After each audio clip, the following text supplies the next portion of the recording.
自分の立ち位置として他のアーティストと異なるコンセプトをなるべく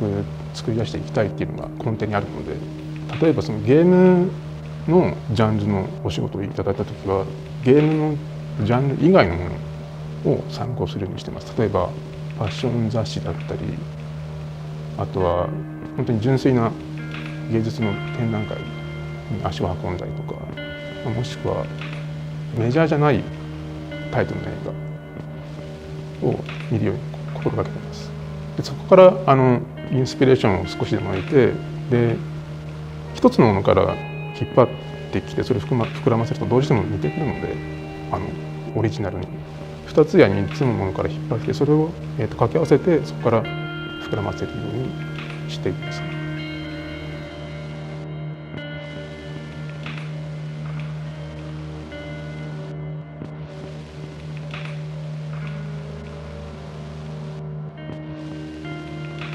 コナミに入社しましてすぐ、サイレントヒルチーム、当時はサイレントヒルという名前ではなかったんですけど、スティーブン・キングの「霧」という小説のゲーム化を目指したんですが、そのチームに配属されて、初めはもちろん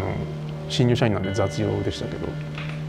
そこからクリーチャーというか、ちょっと面白いデザインのクリーチャーを描けるということで、ディレクターの富山からクリーチャーの担当に配置換えさせられたという感じになります。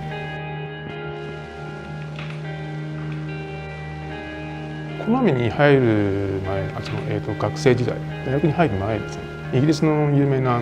エイドリアン・ラインという監督の「ジェイコブスラダー」という映画がありまして、ホラーというサスペンスに近い映画なんですけど、それをたまたま映画館で見た経験がありまして、ですごく感銘を受けたんですね。その時受けたインスピレーションを、本当に一番そこのベースとして、そこからアイデアを膨らませていってサイレントヒル1の小学校の裏世界とかを作っていった感じになります。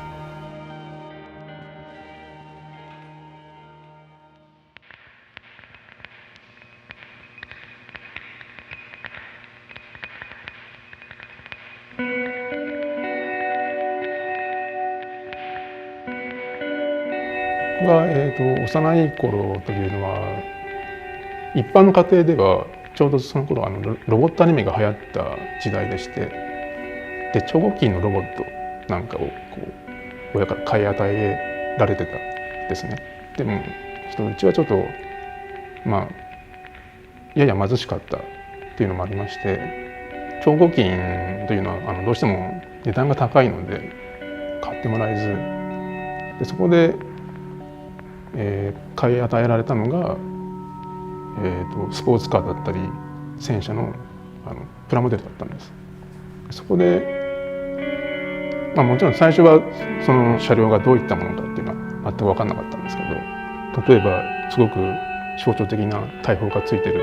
車両だとか、そういった子供心にも分かりやすい、力強いデザインに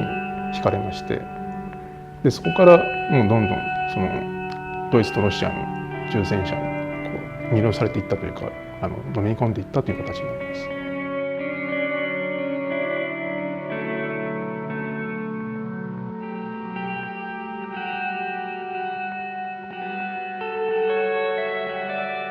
今回、そのオーゲームさんからお話をいただいた経緯としては、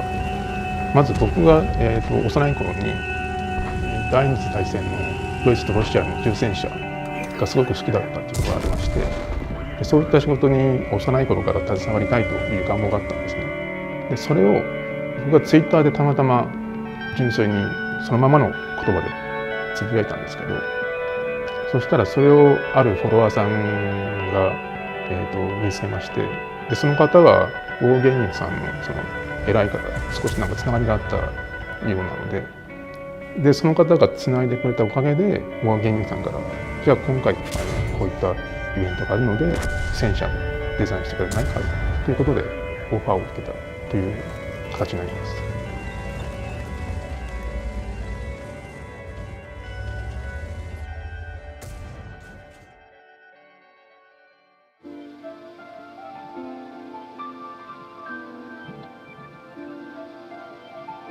この、お仕事をいただいたその大前提としてサイレントヒル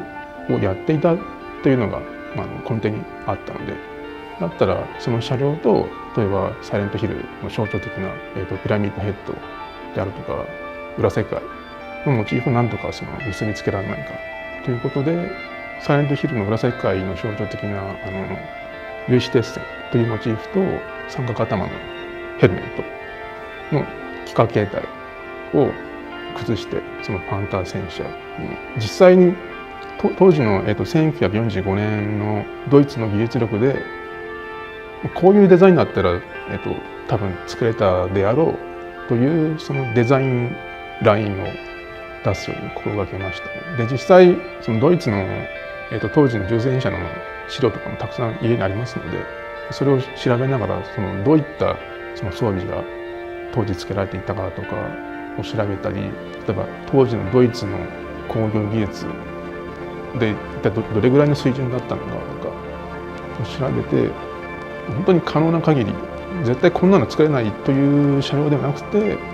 もしかしたらありえたかもしれないという「What if」の感じのニュアンスを出すように心がけました。個人的にその調子もないと言いますか、ちょっと説明が難しいんですけど、絶対こんなの当時じゃありえないっていうのがあまり好きではない。もし今その、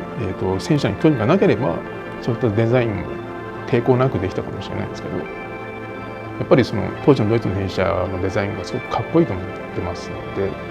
なるべくそういったところの現実感は壊さないように心がけました。